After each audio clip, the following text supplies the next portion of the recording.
Greetings and salutations, everyone. My name is Gage, and welcome to my YouTube channel. Today we're talking about my Week 10 waiver wire targets for the 2021 fantasy football season. On today's episode, we're going to be talking about prospects at the running back, wide receiver, tight end, quarterback, kicker, and defensive positions as we approach Week 10.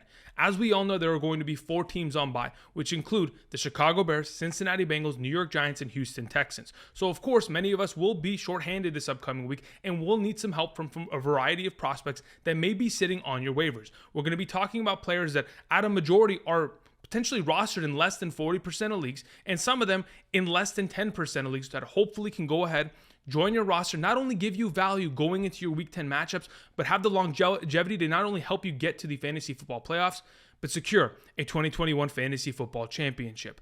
Now, we're coming off of a week in Week 9 in which, in my opinion, it's not only statistically one of the lowest scoring weeks this season, but it's unequivocally just the worst week. When we have teams like the Buffalo Bills losing to the Jacksonville Jaguars 9-6, that in itself kind of gives you a little bit of an understanding as to just how bad of a week we just experienced. But we're all suffering, we're all struggling, and if you ended up winning this last week, well, congratulations.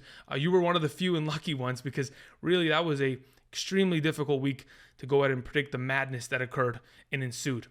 Nonetheless, before we begin today's video, if you guys are new to the channel, make sure you subscribe. We're going to make fantasy football content for the entirety of the season, whether it is waiver wire videos, rankings, whether it is strength of schedule videos, trade targets, of course, live streams after the Thursday night game, Sunday mornings, helping you get your lineup set with Kickoff with Kirikoff, all that kind of stuff coming your way. We have the hidden gems who, at this point, I have used the stones in the last couple weeks to destroy the stones. I am practically Thanos. And though I thought I was actually the good guy in the last couple weeks, I mean, some of you have said it, and it holds a 100% true. Those stones should have stayed hidden. But again, Week 9 was quite the difficult week to go ahead and predict. And somehow, some way, despite all of the advantages of some of those players, didn't really stack up to much. Either way, if you're interested in trying to help yourself win a 2021 fantasy football championship, subscribe. Also, if you haven't checked them out already, Underdog Fantasy. For those of you who are looking to play fantasy football outside of your respective leagues, it's another way, whether it is picking props over unders on specific players, whether it is the NFL, the NBA, the NHL,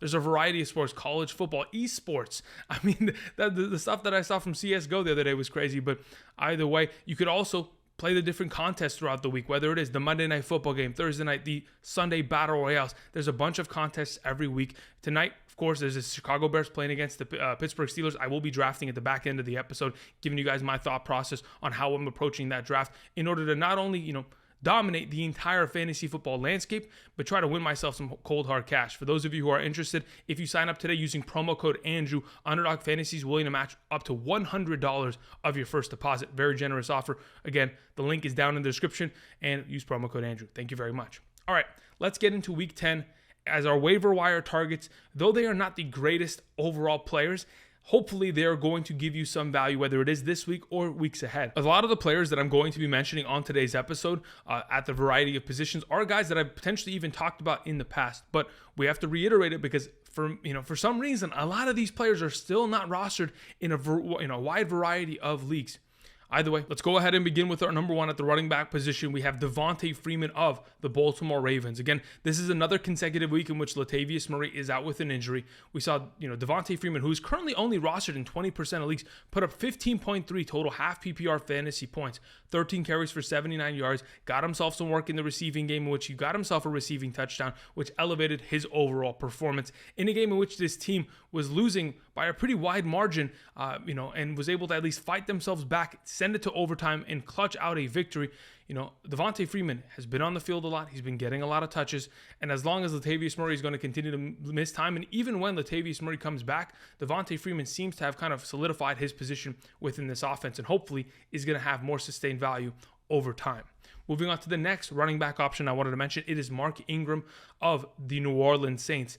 As of this current moment, he's probably already rostered in many leagues. He's currently rostered in 38%. So if he is still available in your league, not only am I suggesting you to pick him up because he could potentially be a flex option in weeks to come, but he is the immediate handcuff to Alvin Kamara. If anything's to ever happen to Alvin Kamara, you want to have the handcuff and or insurance policy that you can have the starting running back of the New Orleans Saints backfield, because we all know how valuable running backs are within that offense. Now, Mark Ingram, he himself is coming off of an 8.9 fantasy point performance in a half PPR PPR. For those of you who had him in a full PPR, he had himself 5 targets, 5 receptions this last week. Even though Alvin Kamara wasn't getting that many receptions out of the backfield, Mark Ingram got himself a solidified amount of value there and could potentially continue to give himself enough sustainable value to be a flex option RB3. And if in fact you're struggling to find enough talent to start on a weekly basis, Mark Ingram can definitely help you.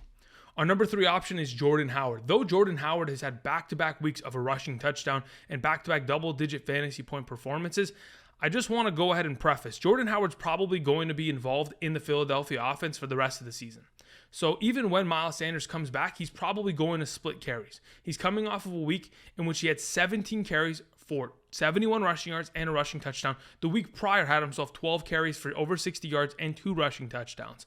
This team is continuing to run the ball as consistently as they possibly can. And though the last 2 matchups that they faced were easier ones on the ground, of course, playing against the Detroit Lions and the Los Angeles Chargers, 2 of the top 5 teams giving up the most points to opposing running backs on a weekly basis, Jordan Howard at this moment is only rostered in 12% of leagues. So if you're looking for a running back that could potentially continue to help you out, this is a guy that I'm suggesting, because after another consecutive week, Kenneth Gainwell disappeared, Boston Scott disappeared, Jordan Howard pretty much lining it up. The only thing that I wanted to mention is that if in fact his designation goes to NA, non-available, you may be able to pick him up in your league, like how people were able to pick up Adrian Peterson last week for free.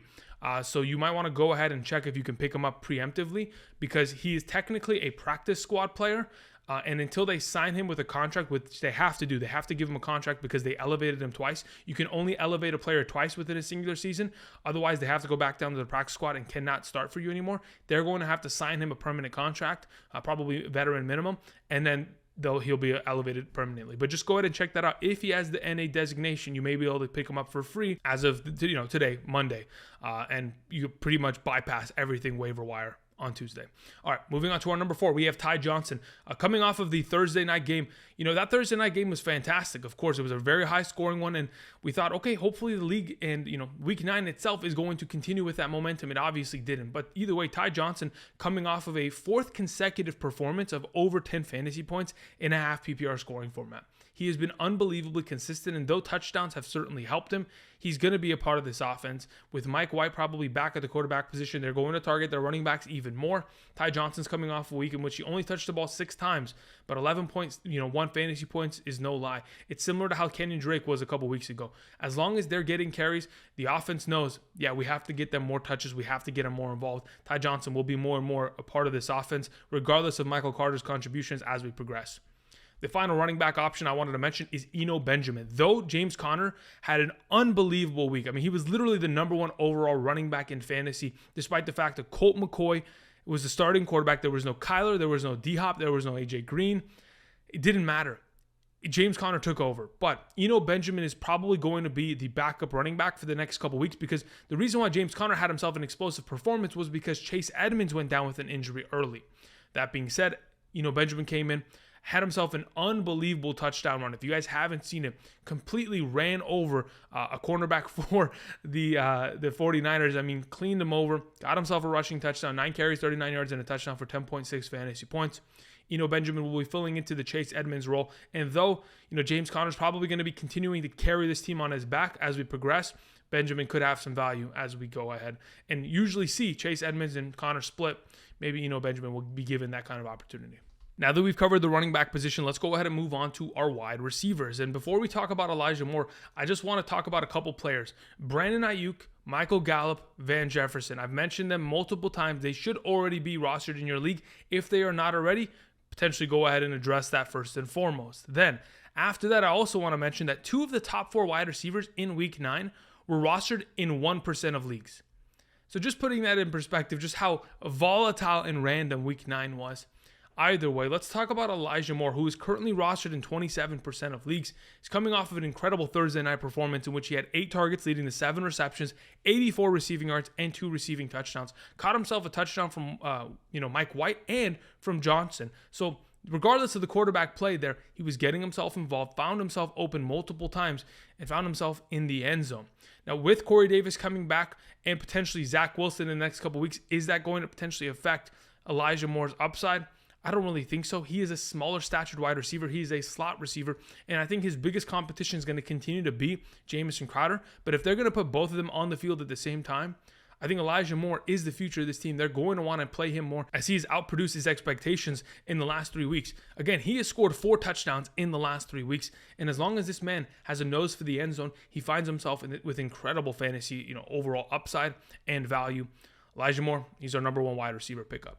Moving on to Tim Patrick, our number 2. I talk about him every single week. I don't understand how Tim Patrick is still only rostered in 25% of leagues. I understand Jerry Jeudy came back, but Tim Patrick is continuing to find himself as a solid option. 4 catches, 85 yards and a touchdown, 16.5 fantasy points was a major reason as to how the Denver Broncos were able to, take such an early lead against that Cowboys defense that eventually ballooned up to 30-0 at one point. And in the running game of Javonte Williams and Melvin Gordon did the rest. But nonetheless, Tim Patrick, an incredible option, has been consistent all season long. And despite the fact that there are other receiving options, Cortland Sutton is very underutilized. Of course, Noah Fant has been out. Albert Okwuegbunam wasn't able to fill in very well. Jerry Jeudy hasn't found his stride yet. Tim Patrick, not a bad option for those of you who are in need of a wide receiver 3.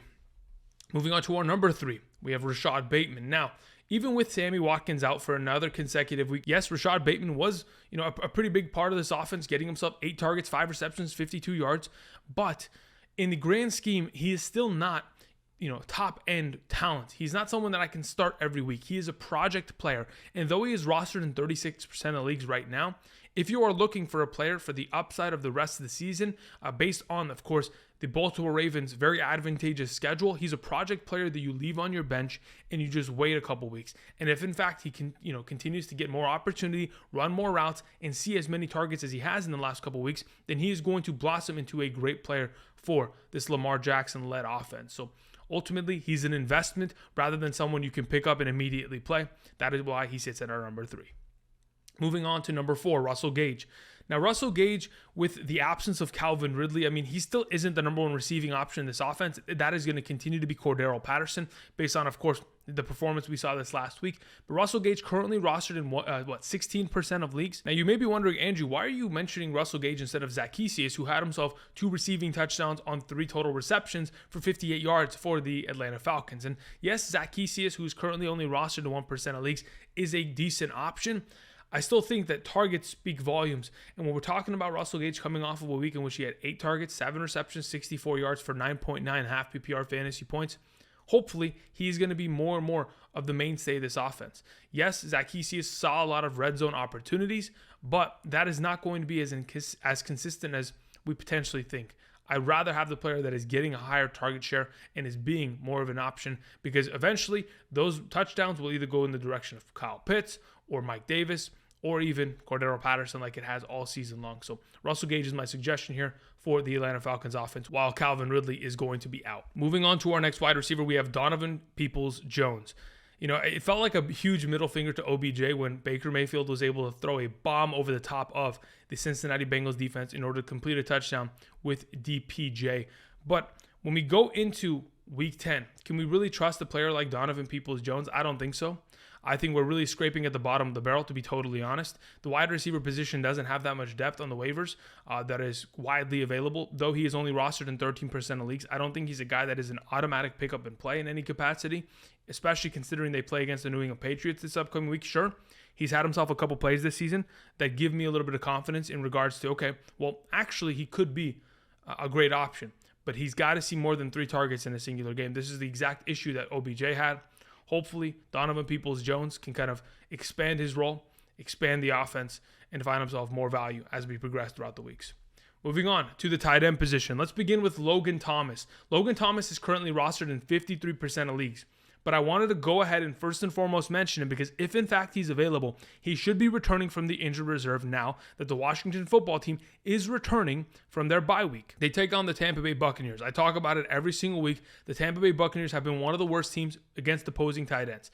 Even going back to the NFL playoffs in 2021, early 2021 in January, where we saw the Washington football team take on the Tampa Bay Buccaneers, Logan Thomas had himself a good game. In fact, earlier this season, Logan Thomas has already been great even prior to his injury. His 3 performances this year: 10.2 fantasy points, 7 fantasy points, 10.5 fantasy points. So he's been an overall consistent tight end. And in his absence, Ricky Seals-Jones has actually been a good tight end. From weeks 5 through 8, Ricky Seals-Jones has been the number 11 overall tight end. There's a lot of value to be had here. Taylor Heinicke continues to target tight ends. Logan Thomas, if he is available, I'm picking him up. Moving on to Dan Arnold. Dan Arnold comes off another incredible week. In the last 2 weeks, he has 17 total targets for 12 receptions, 128 receiving yards, and 18.8 fantasy points. If he's going to average about 9 to 10 fantasy points per game, of course he's an automatic pickup. And with the Jaguars somehow, some way competing with respective offenses, it doesn't really matter. Dan Arnold's getting targets, and he's been leading the team in that category over the last couple weeks here. Currently only rostered in 27% of leagues. If you are in need of a streaming tight end or a guy that could just fill in for your injured tight end or someone that isn't performing up to what their standard is, Dan Arnold's a great option.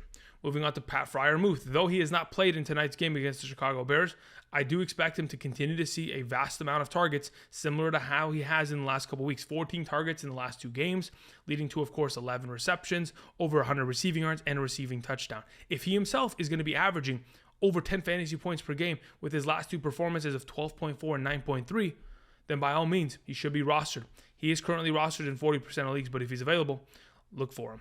Moving on to Tyler Conklin, our number 4. Another player that, though he hasn't had the incredible upside of the three prior tight ends that I mentioned, he's been consistent.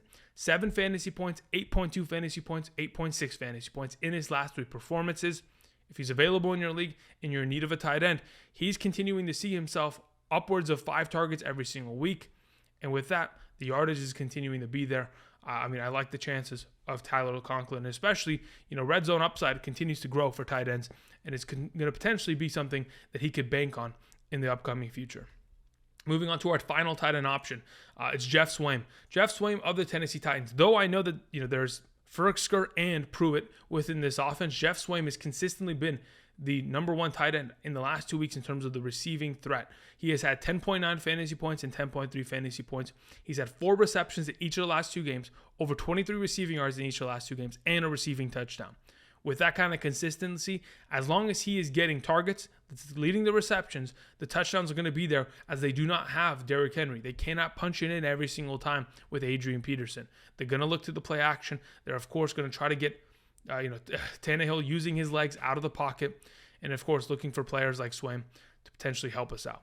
That's our final tight end option. We'll move on to quarterbacks, beginning with Teddy Bridgewater. Though we did not expect it, Teddy Bridgewater put an incredible number on this defense with 249 passing yards, a passing touchdown, and had himself a rushing touchdown, which of course elevates his overall value. Takes on the Philadelphia Eagles this week. Again, if you are in need of a quarterback because you're going to be missing Joe Burrow, again, Teddy Bridgewater is rostered in only 28% of leagues. A good option there.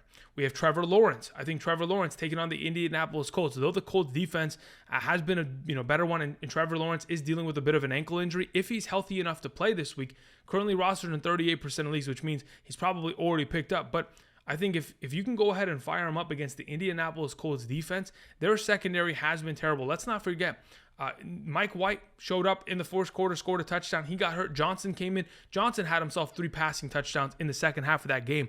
So there's a lot of potential to be had against the Indianapolis Colts secondary that is one of the worst in the National Football League. Hopefully Trevor Lawrence can get back on track and take advantage of that. Moving on to Ben Roethlisberger, taking on the Detroit Lions in Week 10. Yes, he has not played tonight. He could be terrible. He could be the worst. But when I look at the matchup in Week 10 against Detroit, they just give up points to everyone. And it may be a game in which Najee Harris just goes for 250 rushing yards, but I'm hoping that Ben Roethlisberger is going to use his talents and expand the offense, get Freiermuth the ball, of course Claypool, Deontay Johnson, and go ahead and get himself a great fantasy performance. Now, when we move on to the number 4 and 5 option, I'll go ahead and throw them both up on screen. I'm looking at rookie quarterbacks, and I'm looking for those that could potentially help us in the fantasy football playoffs. There is a pretty good schedule upcoming here, not only for Trey Lance, but for, of course, Justin Fields. Justin Fields already is the starter. So if, in fact, you're willing to go ahead and pick him up and wait, he goes on a bye week this upcoming week. But Jimmy Garoppolo, though he's having decent fantasy point performances, eventually they're going to switch to Trey Lance. And hopefully it'll be prior to the fantasy football playoffs, because in weeks 15 through 17, Trey Lance plays against Atlanta, Tennessee, and Houston. Currently only rostered in 18% of leagues. this may be the time in which you should pick him up, because if you pick him up now and you'll have him for the fantasy football playoffs, he may be able to put together some great performances with the offense that is built around him. Let's go ahead and move on to our special team / defensive portion of today's video, as we begin by talking about the top defenses of the week. Number one is the Tennessee Titans. Why? Because sneakily, they have been the best defense in fantasy football since week 5. In fact, their last 5 performances, 13 points, 4 points, 17 points, 12 points, 16 points. They've just been unstoppable, and they're only rostered in 10% of leagues. They are causing turnovers, they are getting sacks, and they're just causing mayhem. And I think that's something that they can potentially do this upcoming week against Trevor Siemian and the New Orleans Saints. Again, the Titans have been the number 1 defense since week 5. I mean, it's just out of nowhere. But hey, though we thought the Tennessee Titans couldn't stop a soul, they've somehow, some way gotten it back on track and are locking it down and putting together some great performances here as a defense. Moving on to the Cleveland Browns. They're coming off of an incredible week of 18 total fantasy points. A pick 6 obviously did help against Joe Burrow. But of course, when you're forcing a lot of turnovers in that regard, you have a defensive line that can get after opposing quarterbacks. They take on the New England Patriots. The Patriots offense, they're dealing with 2 injuries from their respective running backs. I don't know how or who is going to be playing out of the backfield, but that is their entire offense. If they cannot run the ball effectively, which the Browns are one of the best at in terms of stopping, I think there is a very good chance in which the Cleveland Browns defense could be a good potential option here in week 10. Moving on to the Las Vegas Raiders. Now, the Las Vegas Raiders, though they have had decent performances as of late, the only reason I'm potentially playing them is because they take on the Kansas City Chiefs. The Chiefs are making a lot of mistakes. They're making a lot of defenses look a lot better than they really are. The Raiders are currently only rostered in 20% of leagues. They're coming off of the last 3 performances of 13 points, 6 points, and 6 points. I think there's a chance in which, if in fact we're going to see the Patrick Mahomes of Sunday night once again this week, I think the Raiders have themselves a pretty good game plan ahead of them, as they're so familiar with that offense and could potentially get themselves some fantasy points for their defenses. Now, let's move on to kickers. I'm going to go ahead and be throwing up their team logos because they didn't have the greatest overall images to find, but let's begin with Brian Johnson of the New Orleans Saints. He's currently only rostered in 3% of leagues, coming off of 3 consecutive performances of 7, 12, and 9 points, with Will Lutz out with an injury on the injured reserve. Again, Brian Johnson, a good option playing against the Tennessee Titans this week. The next option I wanted to mention is Chris Boswell. Though the last time we saw Chris Boswell, he only scored 3 fantasy points, it's because they did a fake pass for the kicker. He sustained a concussion. He was out. Otherwise, the 2 prior games, 13 points, 11 points. Hopefully he puts up double-digit points tonight. And if, in fact, he's able to do so, could ride himself against the Detroit Lions this upcoming week in Week 10. That could end up being a great overall play. Those are our Week 10 waiver wire targets for the 2021 fantasy football season. Thank you, everybody, for watching. If you haven't yet already, subscribe to the channel, click the like button down below, and let me know down in the comment section who you think should be a waiver wire option, or who is your top waiver wire option on the week. I personally think you shouldn't be using your number 1 waiver or even going after these players unless you are in desperate need of overall depth. If you are and you're going to be missing players like a Saquon Barkley or Devontae Booker this week, Joe Mixon, if there's talent that you're going to be missing at the running back position and you need to address by picking up Freeman or Jordan, then by all means go for it. But a lot of the options here are, they're sketchy and they could end up disappearing within a week. But hopefully they'll have sustained value. Again, I did mention at the beginning of the episode, I wanted to go ahead and draft a team for Underdog Fantasy. If you guys haven't yet already, sign up using promo code Andrew. Underdog Fantasy is willing to match up to $100 of your first deposit. Let's go ahead and draft a team really quickly and kind of give you guys some perspective as to how much fun can be had and how much money can be made via Underdog Fantasy on tonight's Monday night matchup. All right, so as you can see here, we are at UnderdogFantasy.com. It is tonight's Monday Night Brawl, and there's currently 4.2K entries. It's a $5 entry for 1 game. And basically, you're drafting a team in order to pretty much, hopefully, get yourself the best overall roster. As I hopped in, it's already filled, and I got the number 1 overall pick. This is exactly what I wanted. Why? Because of all the prospects in tonight's game, with no quarterbacks, no kickers, no defenses, just flex players, running backs, wide receivers, and tight ends. I think the best overall player by far and away is Najee Harris, because he's probably going to be running all over this defense, as they will not have Khalil Mack there ready to stop them. So my hope is that I'm going to be able to get Najee Harris here. When the draft comes back around to me, if in fact these guys haven't paid attention to the news, I'm taking David Montgomery, because David Montgomery should be active tonight. And if he is going to be playing, then, especially considering they have a bye week next week, then why would they go ahead and play him unless they were actually going to go and full give him the workload? So either way, there's many ways in which you can go about this. I'd also probably try to get Pat Freiermuth along with David Montgomery there, if I'm able to do so. The only thing you have to remember is you have to get players from two different teams. You cannot stack, 4 players from one singular team. But either way, we're going to begin with Najee Harris again. If you don't have Najee Harris tonight, you're going to need to build together an unbelievable roster in order to find as much value. So, of course, Deontay Johnson, probably Claypool is going to come off of the board. And now it's a matter of, do I trust any of these Chicago Bears wide receivers when they come back to me? If I am drafting multiple teams and I was to do this again, maybe I kind of have some shares of some of these other guys. David Montgomery's taken right in front of me. So I do like Pat Freiermuth. We're going to go ahead again. After the last couple of performances that he's had, he is a pickup for me automatically. Then it's a matter between Darnell Mooney, who is currently questionable. If he plays tonight, I think he probably has a better game than Allen Robinson. So I'm going to go ahead. I'm going to hope he's going to play. We're going to fire up Darnell Mooney there. And now when the draft comes back to me, now that I've addressed a Chicago player and a Pittsburgh player, I can pick anybody from any team. Now, of course, this is always the most difficult pick and oftentimes the biggest difference maker as to who the heck is winning these contests. If you can get the final pick correct and you can find someone that can maybe sneak and steal a touchdown, they could be of incredible value. People are picking like Jesse James. They're trying to sneak up and try to get value there. I think it might honestly just be picking Jimmy Graham and hoping that he scores a touchdown. Because when I look at James Washington, he doesn't get anything. Yes, he scored a good amount of yardage against Green Bay, but as of late, nothing. I mean, Zach Gentry, he's one of these, another guy that, yes, could be of value, but am I 100% buying in on it? Not really. McLeod, not money, not much value. I mean, there's just not enough value here to make me think I'm 100% in on it. I'm going to take the risk. I know Jimmy Graham has been, injured and on the IR for the last couple of weeks. Hopefully he comes back, has himself a good game. Either way, you can draft multiple of those teams on a weekly basis, put together the best overall lineup, and then watch it kind of figure itself out on game day. Thank you, everybody, for watching. Again, use promo code Andrew. And until next time, tomorrow, we'll be talking about the running back position for Week 10 in our rankings. Thank you, and I'll see you guys. Peace.